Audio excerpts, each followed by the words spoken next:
Hi, everyone, and welcome back to Brian's Horror Corner, and welcome to this New Year's holiday horror movie review video as part of my December 2022 series. This will be the last review video for this series, as it is almost New Year's. You can probably tell I'm in a different location than I normally am. I'm at a family's house for the holidays here as I'm shooting this review video. So let's just go ahead and get into it. So we're going to go ahead and take a look at a film very much related to the holiday of New Year's. Really, the only one that I can find.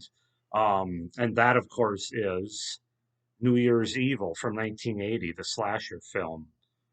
So yeah, I have it on Blu-ray here. It's actually a Scream Factory edition that I have here. Sorry about the lighting there. Like I said, this isn't my normal shooting location. But yeah, New Year's Evil. So let's just go ahead and get into it.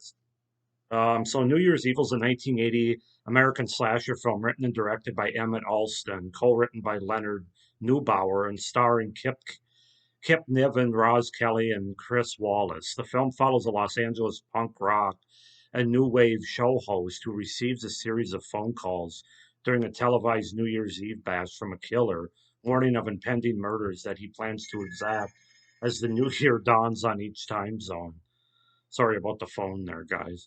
Um, I'll just wait for somebody to answer. Okay, there we go.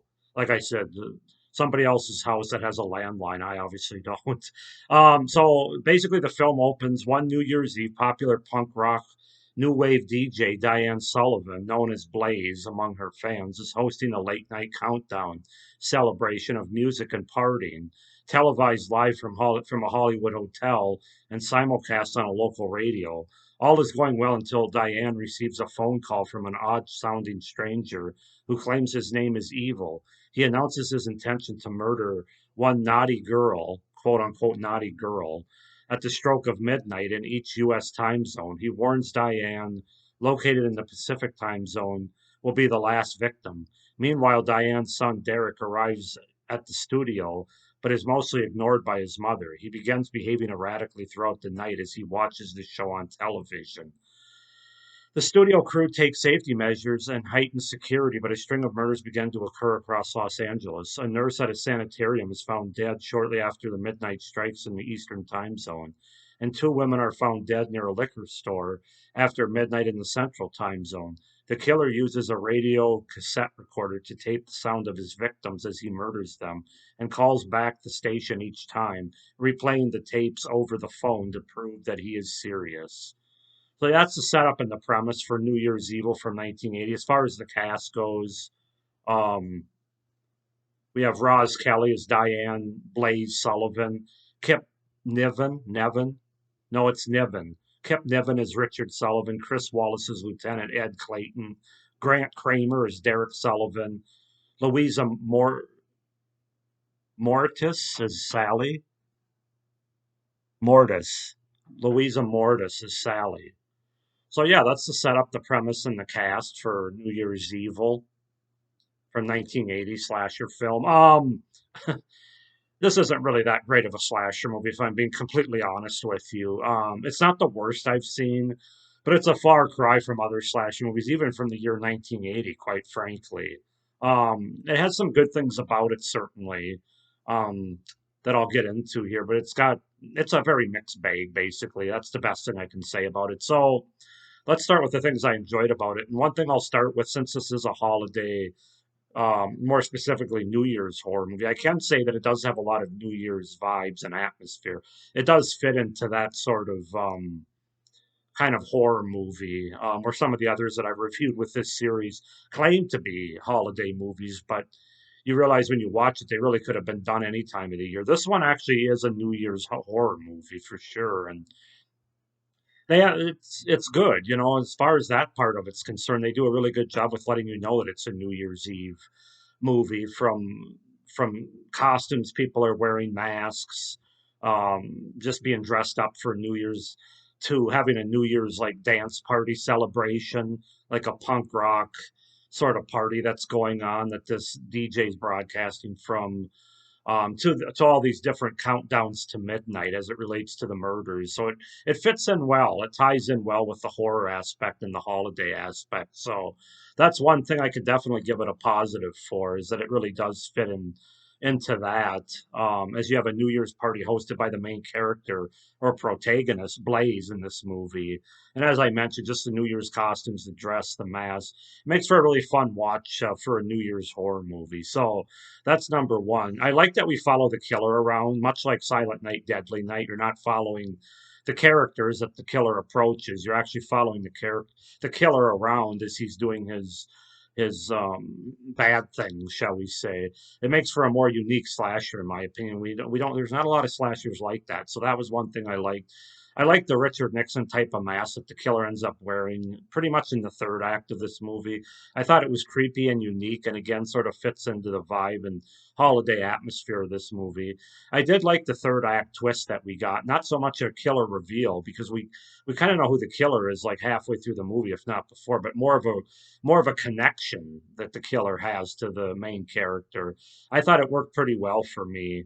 I really like the creepy ending that we have, that when you think it's all over and the killer's been stopped or brought to justice, if you want to say, we get a nice and effective close to the movie that leaves the viewer in doubt that everything's okay and that our main protagonist, Diane Sullivan, Blaze, is going to be okay. I think that's a really good ending to the movie, to kind of leaving the viewer questioning what happens. Um, let's see. I thought the tension was built up pretty well. As it leads up to the kills, it was effective. The kills themselves are pretty good. The score, very much in the 1980s slasher vein, kind of cheesy and fun um, score. There's some decent blood and nudity. This is a slasher, as we come to expect with these kind of movies. So if that's your vibe, I thought the kills. One thing I could say, the kills that we get in this movie are pretty nicely paced. You get one about 4 minutes in, and then they're just kind of nicely spread out throughout the majority of the movie. So it's not like you get all of them at the beginning and nothing, or none of them for the first hour or anything. They're nicely spread out and paced. And I could say the movie has an efficient runtime as well. It doesn't overstay its welcome. It's exactly 90 minutes, exactly an hour and a half, which these type of movies should be. So those are the pros that I have for the movies. As far as the cons go, you got to start with the characters, which are really bad in this movie. There's nothing about them that makes us identify with them or really care about any of them at all. They're badly written characters, not that well acted either for the most part. So yeah, the characters are definitely the biggest miss here. Also, the killer's motivation that's revealed in the third act is pretty lame, as it's revealed. Not strong or believable at all, really. It's really a letdown as well from what was built up from the tension and the story, the first two-thirds of the movie. So that was disappointing. The music that they played by this punk rock band was kind of pointless, and the dancing throughout the movie was laughable. These people aren't really dancing; they're just kind of jiving. I don't know, even know what the hell you would call it. Um, some of the kills are cutaways as well, off screen, which is kind of disappointing for a 1980s slasher. Um, Kind of just an overall lame slasher movie compared to some of the other ones. Not only that we got in the 80s, but even the year 1980. It's just very, very tame. And it's overall just a very, very average slasher movie from the technical aspects, whether it be the directing, the editing, the setting, the performances, or the story not being well executed at all. Well executed at all. I mean, well executed it at all. Boy, I'm stuttering there. A story that's not well executed. There is a good story here, and that's the worst part about this movie, is the fact that they don't.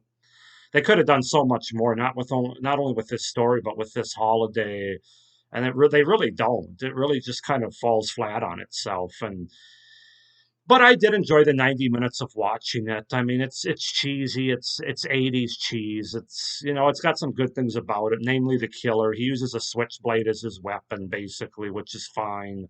Um, he suffocates a few of the victims.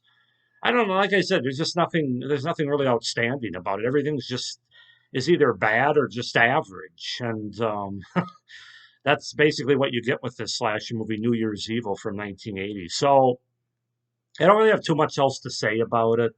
I'm going to be honest, I didn't actually watch this Scream Factory edition, so maybe my mind will change a little bit. I actually watched this off of YouTube because where I'm at right now for the holidays, they don't have a Blu-ray player, and that's the only version I have of this movie. So I'm going to come clean about that and say I found it on YouTube and I watched it off there. I don't imagine that it's going to change the movie that much. I'm sure this is a better version in terms of sound and look and stuff, but and it does have special features on it. So I'm definitely going to check those out when I'm back to home again at some point here. Um, but I wanted to still watch the movie and do my review since we're right up against the end of the year and the end of the month. But I'm going to give this movie a 6.5 out of 10. It's very average. It's not horrible, but it's not great or that unique or outstanding either. Again, they had a unique idea, they had a unique premise, but it fell flat on its face and it wasn't well executed at all. So, 6.5 out of 10 for New Year's Evil. Go ahead and comment down below if you guys have seen the movie New Year's Evil, the slasher from 1980, what you thought about it. Did you like it more or less than I did? Why not?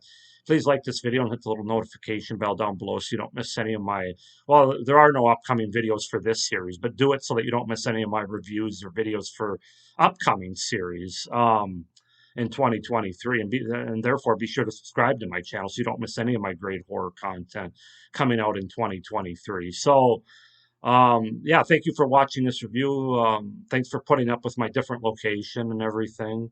I hope you enjoyed the review. Hope everybody's having a good holiday season. Happy New Year and stay scared. Bye.